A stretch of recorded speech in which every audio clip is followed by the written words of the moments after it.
Friends, last ఎపిసోడ్లో చూసారంటే hero heroine ఇద్దరు ఆ అసిస్టెంట్ వాళ్ళ బాస్ ఇంటికి వస్తున్నాడు అని ఒక న్యూలీ మ్యారీడ్ కపుల్ ఆ ఇంట్లో జీవిస్తున్నట్లు పక్కాగా అంతా రెడీ చేసి వెయిట్ చేస్తుంటారు కదా.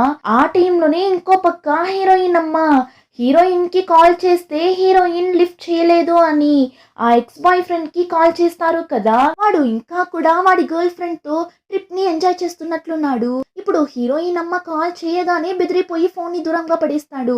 ఆ మేరీ వాళ్ళమ్మ ఎందుకు ఇప్పుడు నాకు కాల్ చేస్తున్నారు, తనేమో మా అమ్మ దగ్గర ఏం చెప్పుకో అని చెప్పేసింది.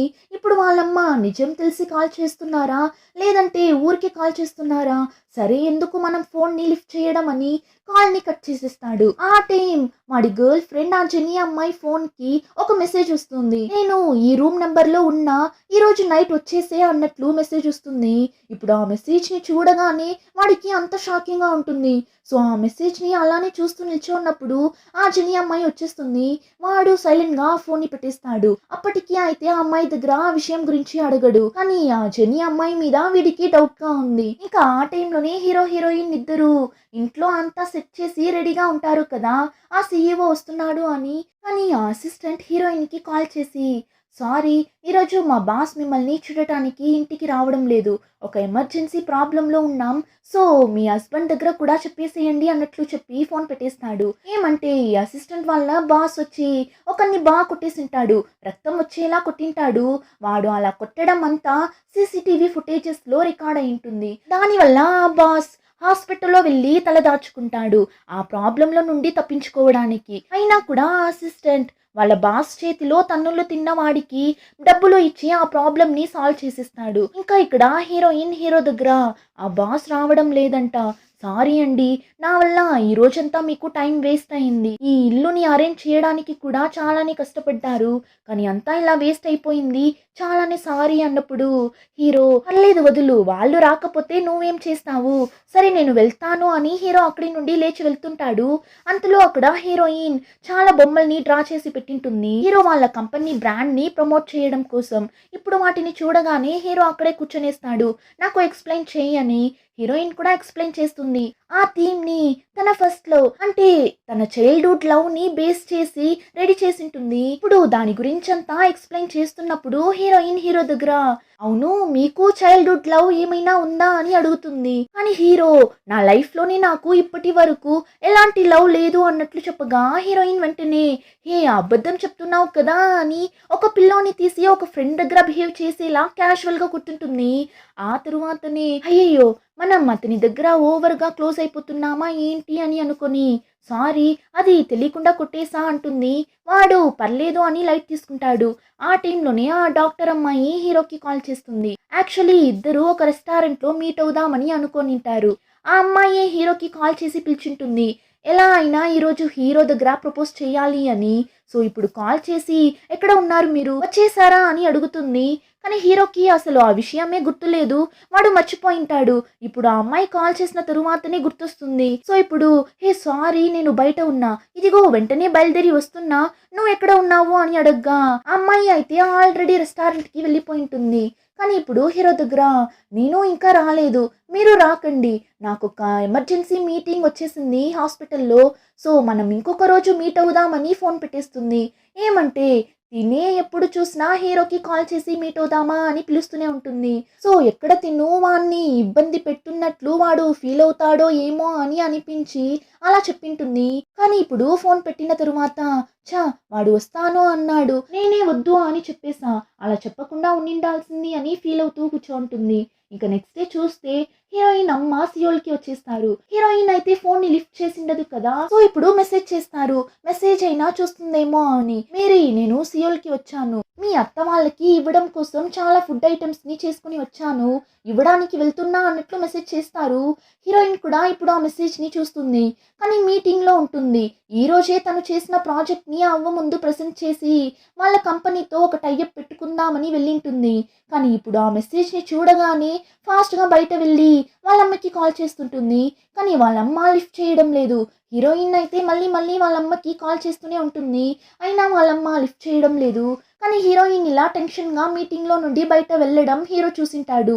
సో ఇప్పుడు హీరో బయట వచ్చి ఏమైంది, ఏమైనా ప్రాబ్లమా, నెక్స్ట్ నువ్వే ప్రెజెంటేషన్ ఇవ్వాల్సింది అన్నప్పుడు హీరోయిన్ కూడా చెప్తుంది, మా అమ్మ సియోల్కి వచ్చారంట, అందులోనూ నా ఎక్స్ బాయ్ ఫ్రెండ్ ఇంటికి వెళ్తున్నారంట, మా అమ్మకి మేము విడిపోయాము, పెళ్లి క్యాన్సిల్ అయిపోయింది అన్న ఏ విషయం తెలియదు, నేను వెంటనే వెళ్ళి మా అమ్మని స్టాప్ చేయాలి, లేదంటే ఏం జరుగుతుందని నాకు తెలియడం లేదు అన్నప్పుడు హీరో, సరే నువ్వు వెళ్ళి ప్రెజెంటేషన్ ఇవ్వు, నీకు ఇది చాలానే ఇంపార్టెంట్ కదా, నేను మీ అమ్మని వాళ్ళ ఇంటికి వెళ్ళనివ్వకుండా స్టాప్ చేసి పిలుచుకొని వస్తాను అని చెప్పి హీరో ఫాస్ట్ గా అక్కడి నుండి వెళ్తాడు. కానీ అంతలో హీరోయిన్ అమ్మ ఎక్స్ బాయ్ ఫ్రెండ్ ఇంటికి వెళ్ళిపోతారు. వాళ్ళైతే చాలానే రూడ్ గా మాట్లాడతారు. పెళ్లి ఎప్పుడో క్యాన్సిల్ అయిపోయింది, నీకు ఆ విషయం కూడా తెలీదా ఏంటి, అయినా నీ కూతురి దగ్గర నువ్వు మాట్లాడనే లేదా, వెళ్ళి నీ కూతురి దగ్గరే అడుగు ఏం జరిగింది అని. ఇంకా తరువాత ఇక్కడికంతా రాకు వెళ్ళు అన్నట్లు ఆ లేడీ అంతలా కసురుకుంటుంది. అయినా హీరోయిన్ అమ్మ ఆ లేడీ చేయిని పట్టుకొని, చిన్నపిల్లలు గొడవ పడితే మనమే కదా వాళ్ళ దగ్గర మాట్లాడి వాళ్ళకి నచ్చ చెప్పాలి, నా కూతురు ఏమైనా తప్పు చేసింటే నా దగ్గర చెప్పండి, నేను తన దగ్గర మాట్లాడి అర్థమయ్యేలా చెప్తాను అన్నట్లంతా చెప్తారు. కానీ ఆ లేడీ నా చేయిని వదులు, అయినా నీ కూతురంతా నా ఫ్యామిలీకి అస్సలు సెట్ అవ్వదు, నీ కూతురికి నా కొడుకు కావాలా ఏంటి అని చాలానే రూట్ గా మాట్లాడి హీరోయిన్ అమ్మని బయట తోసి గేట్ ని వేస్తుంటారు. అయినా హీరోయిన్ అమ్మ గేట్ ని గట్టిగా పట్టుకోవడంతో అలానే కింద పడిపోతారు. ఆమె తెచ్చిన ఫుడ్ అంతా కూడా కింద పడిపోతుంది. అప్పుడే హీరో ఆ డ్రెస్ ని కనిపెట్టి ఆ ప్లేస్ కి వస్తాడు. ఇప్పుడు హీరోయిన్ అమ్మ అలా కింద పడి ఉండడం చూడగానే ఫాస్ట్ గా వెళ్ళి హీరోయిన్ అమ్మని పైకి లేపి కింద పడి ఉన్న అన్నింటినీ తీసి పెట్టుంటాడు. హీరోయిన్ అమ్మ, నేనే తీసుకుంటానులే బాబు, ఎవరు మీరు అని అడిగినప్పుడు హీరో, మీరు మేరీ అమ్మనే కదా, రండి అని హీరోయిన్ అమ్మని పిలుచుకొని వెళ్తాడు. అప్పుడు హీరోయిన్ వాళ్ళమ్మ, నువ్వు నా కూతురితో పాటు పనిచేస్తున్నావా బాబు అని అడగ్గా హీరో కూడా, అవును, తనకి ఒక ముఖ్యమైన పని ఉండటం వల్ల తను రాలేకపోయింది, మీరు ఏమున్నా నా దగ్గర ఫ్రీగా మాట్లాడండి అన్నప్పుడు హీరోయిన్ అమ్మ, కానీ మీరు తన టీమ్ లీడర్, నేను ఎలా మీ దగ్గర మాట్లాడగలను అన్నప్పుడు హీరో, కానీ తన కంపెనీకి మేరీనే కదా హెడ్, ఇప్పుడు కూడా కంపెనీలో చైర్మన్ ముందు మేరీ ప్రెజెంటేషన్ ఇవ్వాలి, అందుకే తను రాలేకపోయింది, నేను వచ్చాను, మీ కూతురు చాలానే టాలెంటెడ్ అయిన ఒక అమ్మాయి అని హీరోయిన్ గురించి వాళ్ళమ్మ దగ్గర చాలానే ప్రౌడ్గా చెప్తుంటాడు. హీరోయిన్ అమ్మకి అదంతా విన్నప్పుడు చాలానే హ్యాపీగా ఉంటుంది. హీరో దగ్గర, నా కూతురు బంగారు తల్లి, చిన్నప్పటి నుంచి అంతే, చాలానే తెలివైన అమ్మాయి, వాళ్ళ నాన్న చనిపోయిన తరువాత వాళ్ళ నాన్న ప్లేస్లో ఉండి ఇంటి బాధ్యతంతా తనే తీసుకుంది, తన చదువుకు అయ్యే ఖర్చులు కూడా తనే చూసుకుంది, జాబ్ కోసం ఇల్లు వదిలి దూరంగా వెళ్ళి స్టే చేస్తుంది, తను చాలానే బోల్డ్ అయిన అమ్మాయి బాబు, దానివల్లనే అందరూ నా కూతుర్ని తప్పుగా అర్థం చేసుకుంటారు అన్నప్పుడు హీరో, అలా అంతా ఏం లేదు, మేరీ గురించి బాగా తెలిసిన అందరూ మేరీని ఇష్టపడతారు, తను చాలానే జాలి అయిన ఒక అమ్మాయి, ఆ టైంలోనే వర్క్ అని వచ్చిందంటే చాలానే సిన్సియర్గా చేస్తుంది అన్నట్లు చెప్పగా హీరోయిన్ అమ్మకి చాలానే హ్యాపీగా ఉంటుంది. అసలు తన కూతురి పెళ్లి క్యాన్సిల్ అయిపోయింది అనే విషయాన్ని టోటల్ గా మర్చిపోతారు. హీరోయిన్ గురించిన చిన్నప్పటి విషయాలంతా హీరో దగ్గర చెప్పి అంత హ్యాపీగా ఫీల్ అవుతుంటారు. ఇక హీరోయిన్ మీటింగ్ అంతా కంప్లీట్ అయిన వెంటనే వాళ్ళమ్మకి కాల్ చేస్తుంది, నేను బస్ స్టాప్ కి వస్తున్నా అని. అప్పుడు వాళ్ళమ్మ, నేనే ఇంకాసేపట్లో మన ఊరికి వెళ్ళిపోతాను, అలా ఉన్నప్పుడు నువ్వు ఎందుకు వస్తున్నావు, ఇప్పుడే కదా నీకు మీటింగ్ కంప్లీట్ అయింది, నువ్వు వెళ్ళి రెస్ట్ తీసుకో, మీ అత్త వాళ్ళ ఇంటికి వెళ్తే అక్కడ ఎవరూ లేరు, నేను వాళ్ళని చూడనే లేదు అన్నట్లు హీరోయిన్ దగ్గర అబద్ధం చెప్తుంటారు. ఒకవేళ నిజం తెలిస్తే హీరోయిన్ ఫీల్ అవుతుంది అని. ఇంకా హీరోయిన్ కూడా, మా ఇలా నా దగ్గర ఒక్క మాట అయినా చెప్పకుండా సియోల్కి రాకుమా అన్నప్పుడు వాళ్ళమ్మ కూడా సరే మా సరే అని చెప్పి ఇప్పుడు హీరోయిన్ దగ్గర, అవును, నీ టీం లీడర్ అబ్బాయి చాలా మంచి అబ్బాయిగా ఉన్నాడు, అతనే నన్ను ఇప్పుడు బస్ స్టాండ్ లో డ్రాప్ చేశాడు, నువ్వు అతనికి థ్యాంక్స్ చెప్పు అన్నట్లు చెప్తున్నప్పుడు హీరో బస్ టికెట్ ని తీసుకుని వచ్చి ఇస్తాడు. హీరోయిన్ అమ్మ కూడా ఫోన్ పెట్టేసి ఇప్పుడు హీరో దగ్గర, బాబు, ఈ రోజు అక్కడ జరిగిన ఏ విషయం కూడా తన దగ్గర చెప్పకండి, తను పెళ్లి క్యాన్సిల్ అయింది అన్న విషయాన్ని నా దగ్గర చెప్పలేదు అంటే ఏమైనా కారణం ఉండొచ్చు, దానివల్ల నేను తనని బాధ పెట్టాలి అని అనుకోవడం లేదు అన్నప్పుడు హీరో కూడా ఓకే మా, నేను చెప్పను అని హీరోయిన్ అమ్మని బస్ ఎక్కించి అక్కడి నుండి వెళ్ళిపోతాడు. హీరోయిన్ కోసం వాళ్ళమ్మ కొన్ని స్నాక్స్ ని హీరో దగ్గర ఇచ్చి పంపిస్తారు. సో హీరో కూడా తీసుకొని హీరోయిన్ దగ్గరకు వెళ్తాడు. కానీ హీరోయిన్ ఏడుస్తూ పనుకుంటుంది. ఇప్పుడు స్నాక్స్ ని ఇవ్వడానికి వెళ్ళిన హీరో చూసేస్తాడు హీరోయిన్ అలా ఏడవడం. ఎందుకు ఏమైంది అలా ఏడుస్తున్నావు అని అడుగుతాడు. అప్పుడు హీరోయిన్ ఏడుస్తూ, ఏం నిజం అయితే మా అమ్మకి తెలియకూడదు అని అనుకున్నాను. ఆ విషయం ఈరోజు మా అమ్మకి తెలిసిపోయింది కదా! మా అమ్మ వాళ్ళ ఇంటికి వెళ్ళిండారు అన్నట్లు చెప్తుంది. హీరోకి అయితే షాకింగ్‌గా ఉంటుంది. తినకెలా తెలిసింది అని. అవును, హీరోయిన్‌కి ఎలా తెలిసింది అని చూస్తే ఆ ఎక్స్ బాయ్ ఫ్రెండ్ చెల్లి ఉంది కదా! తను హీరోయిన్‌కి కాల్ చేసి చెప్పేసుంటుంది. మీ అమ్మ మా ఇంటికొచ్చి చేసిన డ్రామా వల్ల మా అమ్మకి తల పగిలినంత పని అయిపోయింది. ఇంకొకసారి మీ అమ్మ ఇక్కడికి వచ్చారు అంటే అంతే అని అంతలా అర్చుంటుంది. తను అలా అరచడంతోనే హీరోయిన్‌కి తెలిసిపోయుంటుంది. వాళ్ళు హీరోయిన్ అమ్మని ఎంత అవమానించుంటారు అని. సో, ఇప్పుడు హీరోయిన్ నా వల్లనే మా అమ్మకి ఈరోజు వాళ్ళ దగ్గర అవమానం జరిగింది. నేను ముందే మా అమ్మ దగ్గర చెప్పిండాలి. అలా చెప్పింటే ఈరోజు మా అమ్మని వాళ్ళు అలా అంతా ట్రీట్ చేసిండరు కదా! ఇప్పుడు నా గురించి మా అమ్మ అసలు ఏమనుకోనింటారు. నేను ఫోన్ చేసినప్పుడు కూడా ఒక్క మాటైనా దాని గురించి అడగలేదు అన్నప్పుడు హీరో, మీ అమ్మ ఖచ్చితంగా నిన్నే అర్థం చేసుకుంటారు. సో, నువ్వు ఒకసారి మీ అమ్మకి కాల్ చేసి జరిగిందంతా చెప్పు. మీ అమ్మ నిన్ని ఖచ్చితంగా అర్థం చేసుకుంటారు అన్నట్లు చెప్పి వెళ్ళిపోతాడు. హీరోయిన్ కూడా వాళ్ళమ్మకి కాల్ చేస్తుంది. కానీ వాళ్ళమ్మ, నువ్వు ఏం నా దగ్గర చెప్పాల్సిన అవసరం లేదు. నాకు అంతా తెలుసు. అమ్మ ఫీల్ అవుతున్నా అని నువ్వు ఫీల్ అవుతూ కూర్చోకు. చెప్పాలి అంటే నీ ఎక్స్ బాయ్ ఫ్రెండ్ నాకు అస్సలు నచ్చలేదు. నీకు నచ్చాడు అని నేను ఒప్పుకున్నాను. వాడికంతా నా కూతురు దొరకాలి అంటే రాసి పెట్టిండాలి. దానివల్ల జరిగిందంతా మన మంచికే అనుకో. కొన్ని విషయాలు మన లైఫ్‌లో నుండి దేవుడు తీసేసుకుంటున్నాడు అంటే ఖచ్చితంగా దానికంటే బెటర్ అయిన ఒకటి ఇవ్వబోతున్నాడు అని అర్థం. సో, నువ్వు ఈ అమ్మ గురించి ఆలోచించకుండా ప్రశాంతంగా ఉండు తల్లి. నువ్వు హ్యాపీగా ఉంటేనే నాకు సంతోషం అంటారు. హీరోయిన్ కూడా సారీ మా అని చెప్పినప్పుడు హీరోయిన్ వాళ్ళమ్మ, ఇప్పుడే కదా చెప్పాను నా గురించి ఫీల్ అవ్వకు అని. సరే, నువ్వు ఇప్పుడు వేరొక ఇంట్లో ఉన్నావంట కదా! ఏదో ఇల్లు విన్నయ్యావు అని నీ టీమ్ లీడర్ అబ్బాయి చెప్పాడు. ఏం విషయం అని అడిగినప్పుడు హీరోయిన్ కూడా జరిగిందంతా చెప్తుంది. అప్పుడు హీరోయిన్ అమ్మ, ఇప్పుడు చూడు మేరీ, నేను చెప్పేది జాగ్రత్తగా విను.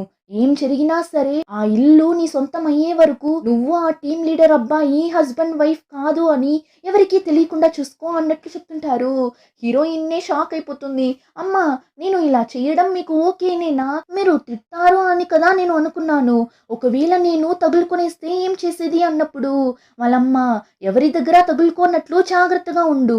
చుట్టుపక్కల ఉన్న వాళ్ళతో మాట్లాడేటప్పుడు చూసి జాగ్రత్తగా మాట్లాడు అన్నట్లు హీరోయిన్ అమ్మ అంతలా మోటివ్ చేస్తుంటారు. ఇల్లు జాగ్రత్త అన్నట్లు. హీరోయిన్ అయితే ఛా, మా అమ్మ ఈ విషయాలన్నింటినీ ఇంత పాజిటివ్గా తీసుకుంటారు అని అసలు అనుకోలేదు కదా అన్నట్లు నవ్వుతుంటుంది. ఇంకా హీరోయిన్ అమ్మ అయితే ఆ ఎక్స్ బాయ్ ఫ్రెండ్ ఫోటోని చూసి, రే, నువ్వు నా కూతుర్ని వదిలేసి నీ సంతోషాన్ని నువ్వే పోగొట్టుకున్నావు. నా కూతుర్ని బాధ పెట్టినందుకు కర్మ నిన్ని ఊరికే వదలదురా అని వాడి ఫోటోని చింపి డస్ట్బిన్ లో వేసేసి ఇప్పుడే నాకు ప్రశాంతంగా ఉంది అని అలానే ఖుషీగా డాన్స్ వేస్తుంటారు. ఆ టైంలోనే ఆ waste fellow X boy friend ని చూపిస్తారు. వాడు ఆ జెన్నీతో కూర్చొని డిన్నర్ చేస్తుంటాడు. అప్పుడు ఆ అమ్మాయికి మెసేజ్ వస్తుందా? అప్పుడు ఆ అమ్మాయికి మెసేజ్ రాగానే ఆ మెసేజ్ ని చూసి నవ్వుతుంటుంది. వాడు అంతా నోట్ చేస్తూనే ఉంటాడు. ఇప్పుడు ఆ అమ్మాయి, డిన్నర్ అయిన తరువాత మనకి ఏం ప్లాన్స్ లేదు కదా, నేను ఫ్రెండ్ ని మీట్ అవ్వడానికి వెళ్తున్నా, ఇక్కడే పక్కన స్టే చేస్తుంది అంటుంది. అప్పుడు వాడు, ఎవరు ఎవరు ఆ ఫ్రెండ్, నాకు తెలియకుండా అని అడిగినప్పుడు తను స్కూల్ ఫ్రెండ్, నేను నీకు త్వరలోనే ఇంట్రడ్యూస్ చేస్తాను బాయ్ అని చెప్పి ఆ అమ్మాయి ఖుషీగా వీడికి టాటా బాయ్ బాయ్ చెప్పి అక్కడి నుండి వెళ్తుంటుంది. ఇప్పుడు వీడు ఆ జెనీ అమ్మాయి వెనకాలే ఫాలో అయి వెళ్తాడు. తనేమో జాలీగా లిఫ్ట్ లో వెళ్ళిపోతుంటుంది. వీడైతే ఆ లిఫ్ట్ లో వెళ్ళలేడు కదా, దానివల్ల స్టెప్స్ ద్వారానే అన్ని ఫ్లోర్స్ ఎక్కి వెళ్తాడు. కింద మీద పడి వెళ్ళి చూస్తే వీడు ఎలా హీరోయిన్ ని మోసం చేస్తూ తిరుగుతున్నాడో సేమ్ ఆ జెన్నీ అమ్మాయి కూడా వీడిని అలానే మోసం చేస్తుంటుంది. ఏమంటే ఆ అమ్మాయి రూమ్ దగ్గరకు వెళ్ళగానే ఒకడు రూమ్ లో నుండి బయట వచ్చి ఆ అమ్మాయిని కిస్ చేస్తూ రూమ్ లోపలికి పిలుచుకొని వెళ్ళిపోతాడు. అంతే, వీడికి ఇక్కడ మనసే విరిగిపోతుంది. హీరోయిన్ కి కూడా అలానే కదా ఉండింటుంది. ఇంకా ఇక్కడ అలానే కట్ చేసి హీరోయిన్ వాళ్ళ అమ్మని చూపిస్తారు. తను తన పర్స్ ని మిస్ చేసుకున్నారంట. సో హీరోయిన్ కి కాల్ చేసి, నా పర్స్ సియోలో ఎక్కడో పడిపోయింది. నాకు తెలిసి నీ టీం లీడర్ అబ్బాయి కార్లో పడిపోయింది అనుకుంటా. ఒకసారి అతని దగ్గర అడిగి తెలుసుకుంటావా అని చెప్పగా హీరోయిన్ కూడా వెంటనే హీరోకి కాల్ చేసి చెప్తుంది. వాడు వెళ్ళి చూస్తాడు. చూస్తే పర్స్ ఉంది. ఇప్పుడు దాన్ని ఓపెన్ చేసి చూస్తే హీరోయిన్ది ఫ్యామిలీ ఫోటో ఉంది. ఆ ఫ్యామిలీ ఫోటోలో ఉన్న ఆ చిన్న అమ్మాయి ఇంకెవరో కాదు, హీరో చైల్డ్హుడ్ క్రష్ ఉంది కదా హీరోకి. హీరో ఏడుస్తూ ఉన్నప్పుడు బొమ్మంతా ఇచ్చి ఓదార్చింది తను ఇంకెవరో కాదు హీరోయిన్నే. కానీ ఇప్పుడు ఆ ఫోటోని చూసిన హీరో పెద్దగా షాక్ అంతా అవ్వడు. జస్ట్ స్మైల్ చేస్తుంటాడు అంతే. యాక్చువల్లీ ఏమని చూస్తే హీరోయిన్నే వాడి చైల్డ్‌హుడ్ క్రష్ అన్న విషయం ఎప్పుడో హీరోకి తెలిసిపోయుంటుంది. ఒకరోజు టీమ్ డిన్నర్‌కి వెళ్ళినప్పుడు హీరోయిన్ ఫుల్‌గా తాగడంతో హీరోయిన్‌ని హోటల్ రూమ్‌కి పిలుచుకొని వెళ్ళింటాడు కదా! ఆ రోజు హీరోయిన్ థింగ్స్ అన్నీ ఎలా పడితే అలా కింద పడి ఉండింటుంది. అప్పుడు ఆ థింగ్స్ అన్నింటిని తీసి పెట్టున్నప్పుడు హీరోయిన్ సూట్ కేస్‌లో ఉన్న ఫ్యామిలీ ఫోటోని తీసి చూసింటాడు. ఆ టైం వాడికి అంత షాకింగ్‌గా ఉండింటుంది. నేను ఇన్ని సంవత్సరాలుగా వెతుకుతున్న అమ్మాయి నా పక్కనే ఉంది కదా అని వాడికి అంత హ్యాపీగా ఉండింటుంది. అయినా కూడా హీరోయిన్ హెల్ప్ అడిగిన ప్రతిసారి ఏమో కోపంగా మాట్లాడేలానే మాట్లాడింటాడు. కానీ మనసులో అంత సంతోషంగా ఫీల్ అయింటాడు. నేను ఎవరో అని తెలియకుండానే నా కోసం ఏడ్చిన అమ్మాయి తిను. ఇప్పుడు ఇది నా టైం. తన పక్కనే ఉండి తనకి అన్ని విధాలుగా హెల్ప్‌ఫుల్‌గా ఉండాలి అన్నట్లు అనుకోనింటాడు. అందుకే హీరోయిన్ పిలిచిన ప్రతిసారి వెళ్ళి హీరోయిన్‌కి హెల్ప్ చేసింటాడు. ఆ టైంలోనే ఈ ఎక్స్‌ని చూపిస్తారు. వాడు కొరియాకి వచ్చేస్తాడు. ఆ అమ్మాయి మోసం చేస్తుంది అని తెలిసిన వెంటనే కొంచెం కూడా సిగ్గన్నది లేకుండా హీరోయిన్‌కి ఫోన్ చేస్తుంటాడు. హీరోయిన్ ఎవరు కాల్ చేస్తున్నారు అని కూడా చూడదు. హీరోనే కాల్ చేస్తున్నాడు అని లిఫ్ట్ చేసి ఏంటి దొరికిందా అన్నట్లు అడుగుతుంటుంది. వాళ్ళ అమ్మ పర్స్ గురించి అడుగుతుంటుంది. అప్పుడు వాడు ఎలా ఉన్నావు మేరీ? నేను అన్నట్లు చెప్తాడు. ఇప్పుడు వాడి వాయిస్‌ని విని హీరోయిన్‌కి ఎలా రియాక్ట్ అవ్వాలని తెలియడం లేదు. ఆ టైంలోనే హీరో కూడా హీరోయిన్‌కి కాల్ చేస్తుంటాడు. అలానే ఎపిసోడ్ కంప్లీట్ అవుతుంది. రిమైనింగ్ స్టోరీని నెక్స్ట్ ఎపిసోడ్‌లో చూద్దాం. ఇంకా ఈ వీడియో నచ్చితే లైక్, షేర్ అండ్ సబ్స్క్రైబ్.